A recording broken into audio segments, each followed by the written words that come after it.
Selamat sejahtera kepada semua. Nama saya ialah Lee Shilei dan saya ialah pengetua dalam kumpulan ini. Kumpulan saya mempunyai 7 orang, yaitu Rayhan Rohit, Lee Jia-yi, Joel Lim, Lem Imi, Lim Feng Yi, Chu Ho Yu, dan Yap Jun Chen. Tajuk kami ialah Kami Anak Malaysia. Cuba tanya sendiri, apakah maksud anak Malaysia? Pandangan saya ialah anak Malaysia merupakan warga-warga negara yang mempunyai nilai semangat perpaduan antara satu sama lain dalam diri sendiri. Oleh sebab nilai tersebut yang dipupuk sejak kecil bagi menuntut bulu biara dari lubungnya, negara kita barulah boleh aman dan damai. Ini membawa kita kepada tajuk hari ini, yaitu Kami Anak Malaysia. Rasmi Malaysia merupakan jalur gemilang. Maksud jalur ialah lambang jalur pada bendera menggambarkan satu haluan yang lurus. Gemilang bermaksud bercahaya terang, benderang dan cemerlang. Inilah melambangkan kecemerlangan negara Malaysia dalam mengharungi apa bidang kehidupan sekalipun sama ada di dalam atau di luar negara. Warna dan grafik pada bendera juga mempunyai makna yang berbeza. Biru menggambarkan perpaduan rakyat yang terdiri daripada berbilang kaum di negara ini seperti Melayu, Cina, India. Merah menunjukkan keberanian dan kesediaan dalam mengharungi segala jenis cabaran. Putih melambangkan kesucian dan keluruhan hati rakyat. Kuning melambangkan warna diraja, secara khususnya menggambarkan kedaulatan raja-raja Melayu yang berperlembagaan. Bulan dan bintang mewakili agama Islam sebagai agama persekutuan negara. Bintang pecah 14 menunjukkan perpaduan 13 buah negeri dan satu wilayah persekutuan. 14 jalur berwarna merah dan putih yang sama lebar menggambarkan 13 buah negeri anggota dan sebuah wilayah persekutuan. Carta negara merupakan simbol dan identiti bagi kedaulatan sesebuah negara. Simbol dan lambang carta negara ada maksudnya. Bintang pecah 14 mewakili 13 buah negeri dan wilayah persekutuan dalam Malaysia. Bintang bersama anak bulan melambangkan agama Islam sebagai agama persekutuan. 5 bilah garis mewakili negeri-negeri Melayu yang tidak bersekutu. 2 harimau merupakan simbol keberanian yang perlu dimiliki oleh semua rakyat Malaysia. Imej pokok Pinang dan jabatan Pulau Pinang mewakili negeri Pulau Pinang. Imej pokok Melaka mewakili negeri Melaka. 4 jalur warna yang berada di tengah carta negara adalah mewakili warna bendera 4 buah negeri Melayu bersekutu. 3 logo di sebelah bawah dari kiri ke kanan adalah carta negeri Sabah, bunga kebangsaan Malaysia, bunga raya dan carta negeri Sarawak. Warna kuning pada awal-awal melambangkan warna diraja, secara khususnya menggambarkan kedaulatan raja-raja Melayu yang berperlembagaan. Warga Malaysia sering merayakan berbagai perayaan dan festival setiap bulan. Contohnya, masyarakat Melayu merayakan Hari Raya Puasa, Hari Raya Haji, dan sebagainya. Hari Raya Puasa dirayakan bagi menandakan berakhiran bulan Ramadan yang mewajibkan umat Islam berpuasa selama sebulan. Masyarakat Malaysia berkunturan Cina merayakan Tahun Baru Cina. Perayaan bermula dengan seluruh ahli keluarga berkumpulan untuk makan malam bersama-sama. Pemberian bungkusan angpau merupakan tradisi yang merayakan suasana Tahun Baru Cina, khususnya bagi golongan kanak-kanak. Bagi penduduk agama Hindu, Deepawali yaitu perayaan cahaya pada bulan yang pasti mengikut kalender Tamil merupakan masa untuk bergembira. Perayaan ini mengadakan kemenangan, kecerahan, mengatasi kegelapan, dan kebaikan mengatasi kejahatan. Perayaan ini bermula dengan upacara bersembahyang dan ikuti dengan kunjungan sanak saudara dan sahabat handai. Negara kita mempunyai etnik yang berbeza, walau bagaimanapun kami sentiasa berada dalam keadaan yang aman dan damai. Hal ini adalah kerana kami diberikan pengetahuan untuk menghormati budaya dan kaum lain sejak kecil lagi. Dalam sekolah rendah atau menengah, pendidikan moral atau sivil akan memberi kesedaran kepada murid-murid untuk memupuk perpaduan. Oleh itu, mereka akan dididik semua kaum adalah manusia yang sama dan ini akan menjaga keharmonian dan kedamaian antara rakyat. Bukan itu sahaja, kami akan menjemput jiran-jiran yang berkaum lain ke rumah terbuka semasa hari istimewa seperti hari perayaan atau hari perkahwinan.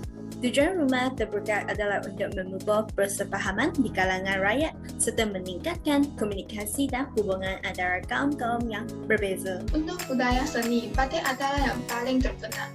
Batik Malaysia menggunakan motif floral dan jarang menggunakan motif makhluk hidup kerana Islam melarangnya. Pakaian batik juga digunakan sebagai pakaian yang rasmi. Seterusnya ialah kraft tangan buloh. Dalam ini, buloh yang dipotong akan dibelah dan diraup sehingga menjadi bila-bila halus. Ianya kemudian diwarnakan dan dianyam membentuk motif-motif produk kraft tangan yang halus dan menarik. Contohnya, bau kail, bekas sempakan lemang dan sebagainya. Selain itu, salah satu alat muzik tradisional ialah erhu, yang merupakan sejenis alat muzik gesekan bertali dua dan kebanyakan digunakan dalam orkestra Cina yang besar. Akhir sekali ialah rumah Negeri Sembilan. Negeri Sembilan mempamerkan secara keseluruhan reka bentuk bumbung panjang yang bersifat Minangkabau, yang mempunyai sifat reka bentuk atap yang beringkat yang dialas tahun rupiah. Sebagai jenis kaum di Malaysia membolehkan negara kita mempunyai banyak jenis makanan. Makanan-makanan yang berasal dari kaum-kaum masing-masing membolehkan kaum lain untuk lebih memahami tentang tradisi kaum yang lain. Contohnya, roti canai merupakan roti leper yang dikenalkan oleh masyarakat India. Ia boleh didapati di kebanyakan restoran mamak dan restoran Melayu di Malaysia. Contoh seterusnya ialah mi goreng mamak. Mi goreng mamak merupakan satu lagi hidangan yang ringkas dan enak. Malaysia juga mempunyai makanan tradisi Cina. Sebagai contoh, nasi ayam Hainan. Nasi ayam Hainan merupakan makanan Cina yang sering dikaitkan dengan makanan Malaysia atau Singapura, serta juga di wilayah Hainan, China. Di samping itu, Chi Chong Fan juga merupakan makanan Cina yang dikenali sebagai mi gelung. Saya tidak bersetuju. Saya rasa makanan Melayu lebih sedap dan enak jika berbanding dengan kaum lain. Contohnya, nasi lemak. Nasi lemak merupakan hidangan makanan Melayu. Ia diperbuat daripada beras yang dimasak dengan santan kelapa, bawang merah, halia dan juga daun pandan. Nasi lemak juga dikenali sebagai juada kebangsaan Malaysia. Bukan itu sahaja, sate juga merupakan suatu makanan yang enak. Terdapat pelbagai jenis sate di Malaysia, iaitu sate daging, sate ayam, sate perut dan juga sate kambing. Walaupun saya berbangsa India, pandangan saya ialah makanan Melayu lebih enak daripada makanan-makanan kaum lain. Semasa hari perayaan seperti Tahun Baru Cina, Hari Raya atau Hari Deepavali, kita akan memakai pakaian tradisional mengikuti kaum sendiri. Untuk kaum Cina, cheongsam dipakai oleh wanita dan shamfu turut dipakai oleh lelaki berketurunan Cina. Shamfu membawa maksud baju dan seluar dalam dialek Cantonese. Untuk kaum India, lelaki akan berpakaian kurta di majlis rasmi manakala sari untuk wanita. Sari paling lazim dipakai dengan membalut kain keliling pinggang sehingga ada lebihan yang boleh diselendangkan pada bahu menampakkan bahagian pusat.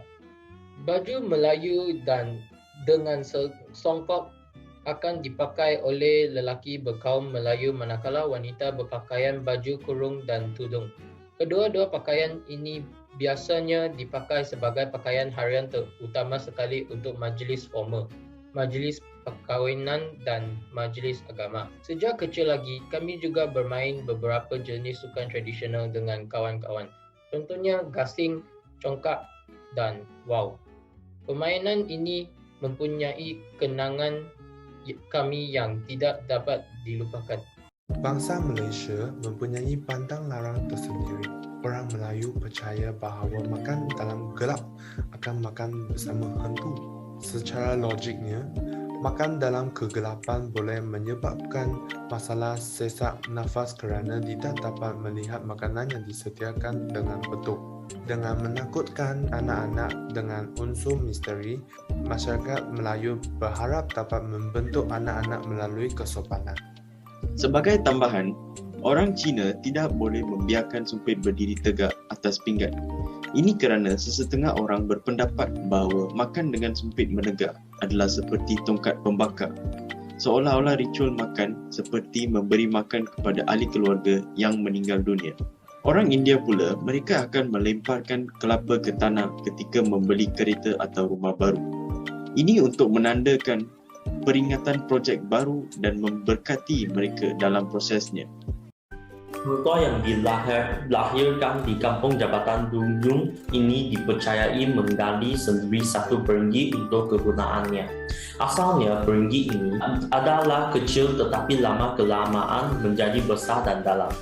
Perenggi ini dikatakan tidak pernah kering walaupun di musim kemarau panjang. Airnya sentiasa jernih dan dikatakan boleh menyembuhkan penyakit. Ada juga cerita bahawa perenggi ini tempat tinggal roh hang tua yang menjelma sebagai seekor buaya putih. Sehingga popularnya istilah buaya putih perenggi hang tua. Ya, dikatakan bahawa orang biasa tidak dapat melihat buaya ini, tak hanya orang-orang alim saja yang dapat melihat jelmayaan ini. Nama perenggi ini ialah perenggi hang tua. Kesimpulannya, Malaysia adalah tanah air yang mempunyai rakyat yang berbilang kaum dan agama. Walaupun begitu, rakyat Malaysia hidup dalam keadaan yang aman dan harmoni. Selain itu, Malaysia merupakan sebuah negara yang unik kerana rakyatnya mempunyai adat yang berbagai dan menarik. Kita juga dapat menikmati makanan yang lazat dari kaum lain dan melawat ke banyak tempat bersejarah atau lawatan yang baik dan cantik. Bukan itu sahaja, Malaysia berada di lokasi yang tidak menghadapi bencana alam. Dengan ini, kita dapat sentiasa berada dalam keadaan yang selamat. Oleh itu, kita perlu sentiasa berasa bersyukur kerana kita dapat salah satu anak Malaysia. Malaysia boleh!